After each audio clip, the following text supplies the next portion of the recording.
Hello guys and welcome to a brand new video. So today you join me from another Premier League prediction. That is right guys, today we are predicting Premier League Game Week 7. That is right. In this series guys, I go through each side, give you some details about each side and then give you my prediction at the end of that conversation. So guys, like today's video man, hit that like button, subscribe if you're not already, and without further ado, we are in for a good one this weekend. So sit back, relax, get some snacks and enjoy today's video. First we've got Bournemouth versus Fulham. That is right guys, so Bournemouth drew 2-2 with Leeds, which now sees them in 6th place. By all Bournemouth standards guys, that is fantastic for them.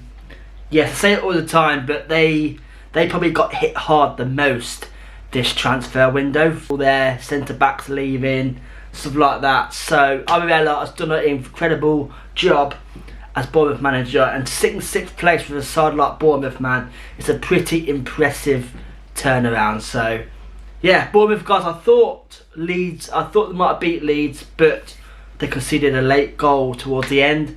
But overall though, a point is a point, and it is in there one step in the right direction. They're up against Fulham, who went 1-0 up against Aston Villa and then lost 3-1. Fulham got done over by a VAR decision, which in my opinion, it should not have happened like that. But overall though guys, Fulham do sit in a comfortable position in 11th place. So again, just like Bournemouth, they're having a decent season. And with Marcus Silva at charge, fantastic manager guys, very underrated in my opinion.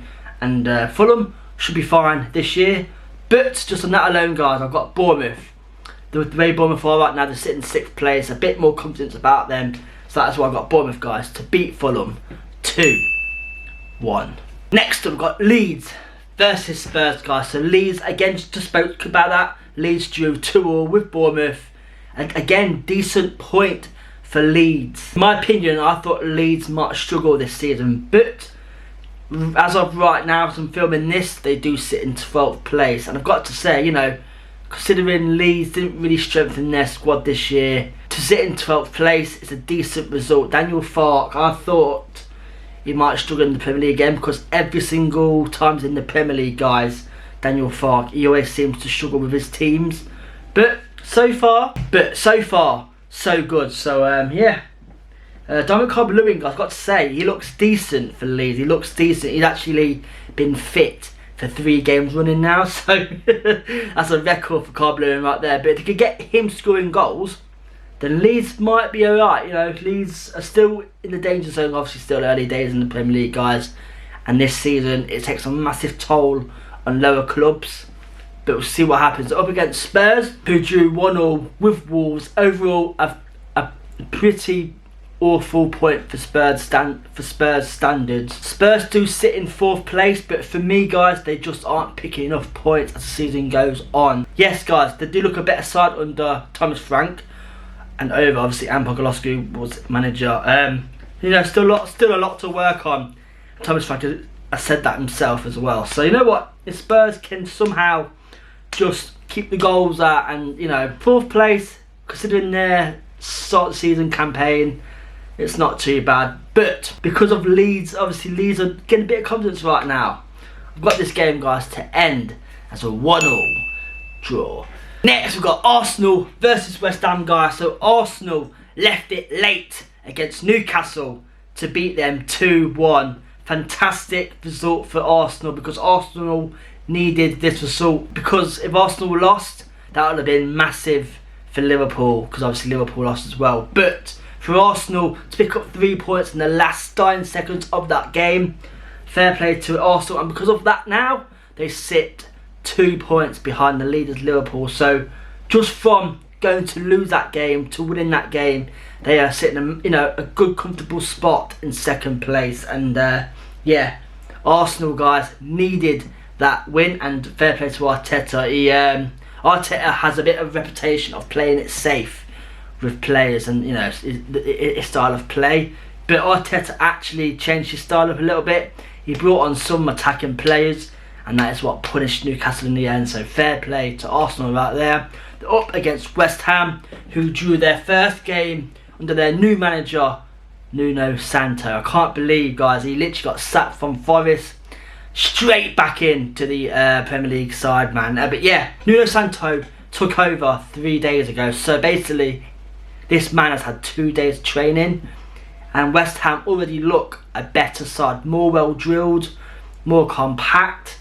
Jared Bowen looks great. And also Somerville as well. I watched Somerville yesterday, I was watching this, against Everton. He looked decent. And you know what, guys? Nuno Santo, he could really get on playing some good football. The way he got sacked from Forest, I think it was a little bit harsh, because he was doing fantastic for them. But West Ham now got him. They can now build on that. You know what though? This game might come a little bit too early for West Ham, because I've got Arsenal to beat West Ham 2-0. Man United versus Sunderland. So Man United lost 3-1 to Brentford, and I've got to say they looked bang average. The commentator, I think it was Carragher at the time, he said teams do not fear Man United anymore, and I've got to say that is the truth, because guys, Man United, right, their defending is awful. They've got such a big gap between midfield and defenders, and you know, it's so easy to play against Man United. And I've heard right now that Amorim is apparently safe for now, but I've also heard Man United also want Graham Potter. Since Alex Ferguson left, Man United have been in a massive unstable position, and that is still to this day now. Man United are not the team they used to be, and the teams do not fear them anymore. They're up against Sunderland, guys, who beat Forest 1-0. Fantastic result for Sunderland right there, man. Sunderland sit in a massive 5th place, and I've got to say, what a season Sunderland are having. If any Sunderland fans are watching this video, what do you think to your season so far? I've got to say, signing all these players, I thought Sunderland might struggle, but they have literally got stronger and stronger, and fair play to them, sitting 5th place. And because of that alone, guys, I've got this game to be a win for Sunderland. That is why, guys, I've got Sunderland to beat Man United 2-1. Chelsea versus Liverpool. This is the game of the weekend for me right here. Chelsea lost 3-1 to Brighton, a 3-1 defeat. Chelsea, guys, are dropping down the table slowly. 2 weeks ago they sat in 2nd place. 2 weeks later they're now sitting 8th place. Enzo has been reassured that his job is safe, but Chelsea, guys, at Chelsea you need instant success, and the results aren't going his way. Because what I've noticed about Chelsea is they do, like the way Chelsea play around the back line, teams are pressing them, and then they're losing out, and then they're getting scored past. So Chelsea, you know, they've lost 2 games on the bounce now, and they're up against Liverpool, who also lost 2-1 to Crystal Palace. Liverpool have lost their first game of the Premier League season to a 2-1 defeat against Crystal Palace. Yeah, I've got to say, guys, Liverpool, even though they have been defeated this year until last week, Liverpool have not been walking the league. Like they've always scored late on. With Isaac, guys, it is not working out for him. I have seen a clip on TikTok where he's literally just jogging. I don't know. I'm sure he'll come good, but as of yet, he's not proved it at Liverpool. Liverpool are a better side than Chelsea, because Liverpool are more direct. So just on that, and the way Chelsea are, I've got this game, guys, to end as a 3-1 win for Liverpool. Aston Villa versus Burnley. Aston Villa, guys, went 1-0 down against Fulham to win 3-1. It's the first time Villa have scored 3 goals in a game this season, and could this be the confidence they need? Ollie Watkins back scoring goals, you know, that's a key part to their system, because Ollie Watkins, guys, in my opinion, he's a bit overrated, but a lot of people do like Ollie Watkins, and I think if he gets them the goals this year, then yeah, they'll be onto something.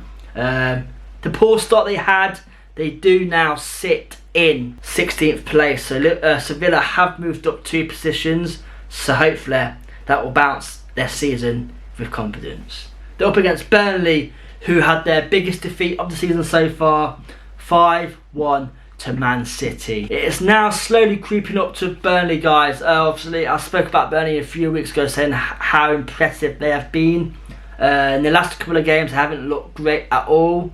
But against Man City, it's understandable, because obviously, like I say, Burnley didn't really strengthen their side this year. But they do sit in 18th place on 4 points in the first 6 games. I don't think it's too bad, and I think Burnley will have something to prove this game week. Yes, Villa did beat Fulham, but there's still a bit of a problem going on right there. So just on that, I think Burnley will bounce back this week and get a point. That's right, guys. I've got Villa versus Burnley to end as a 1-1 draw. Everton versus Crystal Palace. So Everton drew 1-1 with West Ham Monday night. Yeah, in my opinion, I think Everton got a bit done over, because obviously now their key player, Dewsbury Hall, is set to miss a few games because of a stupid, weird decision by the ref for a foul. If you've watched the game, you know what I'm on about. The foul that got brought up for a yellow card was unbelievable. Great tackle, like he got the ball cleanly, like, oh man. But yeah, Everton have even come out themselves, Andrews Hall, saying the referee's decisions today have not been acceptable, and I don't know what happened with Everton or the ref this game. But Everton, considering their start, they do sit in 9th place, and you know, it's not bad. But with their key player Dewsbury Hall out now for a few games, I think, you know, it could be tough for them. They're up against Crystal Palace, who sit in 3rd place, 3 points behind leaders Liverpool, guys. That is now 18 games unbeaten. Crystal Palace, man. What a win by Palace against their title contenders. Yeah, that is right, guys. I think Palace will fight for the title this season. The way they are playing, very, very confident, and to beat Liverpool, massive result. Yes, Palace conceded to make it 1-1 against Liverpool, but Palace come back. They did not give up, and they got that winning goal to make it 2-1. And yeah, you know what, guys, I'd love to see Palace win the league, man. Imagine the scenes as they leaving, then win the Premier League. But anyway, yeah, Palace, guys, been very, very impressive, and I would love to see them win the league. So just on that, but this game, guys, to end as a Crystal Palace win.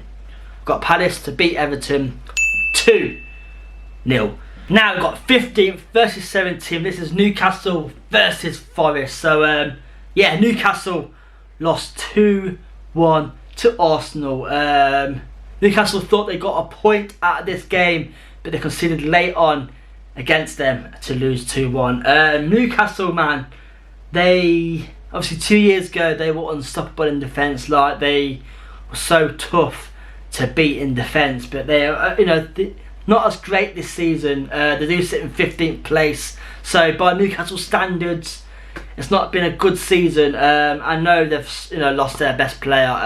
Eddie Howe, guys, you know, undeniably done a massive job for Newcastle. You know, all credit is, you know, well deserved. Up against Forest, who lost 1-0 to Sunderland, which sees them sit in 17th place. Yes, in my opinion, Forest have gone backwards. Back in Nuno Santo, for someone like Ampogoloscalu, it has just not worked out, and the way Forest are playing under him, it has not suited any of their strikers, like it isn't suiting Chris Wood, who scored, you know, 19 goals last season, and yeah, it's not clicking with his system. And I don't know. I think Ampogoloscalu was the wrong decision for Forest, and it could turn sour again with him this season. So it's just on that. I do think Newcastle will bounce back this week and beat Forest. So I've got Newcastle to beat Forest 2-1. Wolves versus Brighton, guys. So Wolves got their first point on the board. Wolves drew 1-1 with Spurs. You know, a fairly decent result. They nearly got the win as well, but obviously Spurs scored late on. But yeah, Wolves picked up their first point. I think their cup win last week against Everton, 3-1 cup win, I think that gave them a bit of confidence, because obviously after that they drew their next game. And yeah, Wolves, guys, you know, I do like Wolves, but obviously last season they came on massively strong. They have obviously started the season poorly this year, but the fact they have given their manager Piera a new contract states, you know, he's obviously got the backing of the board. So yeah, if you can get him the players that he needs, and you know, just give him some time. I know he's had time already, but yeah, Wolves could be a bit of a force. But as of right now, it's not looking like that. They're up against Brighton, who beat Chelsea 3-1. Fantastic result for Brighton right there. They do sit in 10th place on 8 points. And yeah, Danny Welbeck, man, he's still got it, hasn't he? Danny Welbeck has still got it. You know what? I do like Danny Welbeck. He's 34 years old, still banging in at least, you know, 9-10 goals a season. I wish he got back in the England squad, like obviously, you know, 4 years ago, but obviously his injuries has not been great to him. I do have Brighton to beat Wolves 2-0. We are down to the final game of this game week, guys. It is Brentford versus Man City. That is right. Brentford were a fantastic 3-1 win against Man United. I've got to say, guys, Brentford tore Man United apart. That is right. The time wasting from the manager with that penalty for Bruno Fernandes missed, bringing on his subs for that kick, and then obviously the VAR decision and stuff. It played with Bruno Fernandes' head. Oh, I like a good manager who time wastes to make sure his team get that result. And I've got to say, guys, since Keith Andrews has come in, you know what, it's been very, very good. It's very, very solid. Brentford do sit in 13th place, but the way they are playing, man, you know, fair play to Brentford. And yeah, the time wasting for me last week against Man United was the you know, the great bit for me, because it just, you know, it messed with Bruno Fernandes so much. He missed that penalty. But anyway, they're up against Man City, who got their winning ways back on track with a 5-1 win against Burnley. Man City sit a massive 5 points behind leaders Liverpool, and they sit in 7th place. So yeah, again, all these big sides, guys, have not had it easy this year, and it's good to see, because obviously, yeah, for the last 10 years, guys, obviously it has been, you know, all the big six, you know, competing against each other. But now it seems to me now like all the lower teams are also competing. That is why you see so many lower teams in the top 10 this year, because yeah, teams are competing, and that is great to see. But anyway, Man City could be without their star man again, Rodri. That is right. I think Rodri is going to set to miss a couple of weeks out with injury yet again, and that's a massive blow for Man City, because he is their like dictator of their team. And yeah, Brentford, guys, I've been impressed with this year, so I can't see them losing this game. So I've got Brentford versus Man City to end as a 2-2 draw. There we go, guys. That is my Premier League Game Week 7 predictions. If you did enjoy today's video, man, hit that like button, subscribe if you're not already, and if you agree with any of my decisions, let's have a debate in the comment section, guys. But anyway, I'll see you guys next week for a brand new video. Thank you for watching. Good, and good night.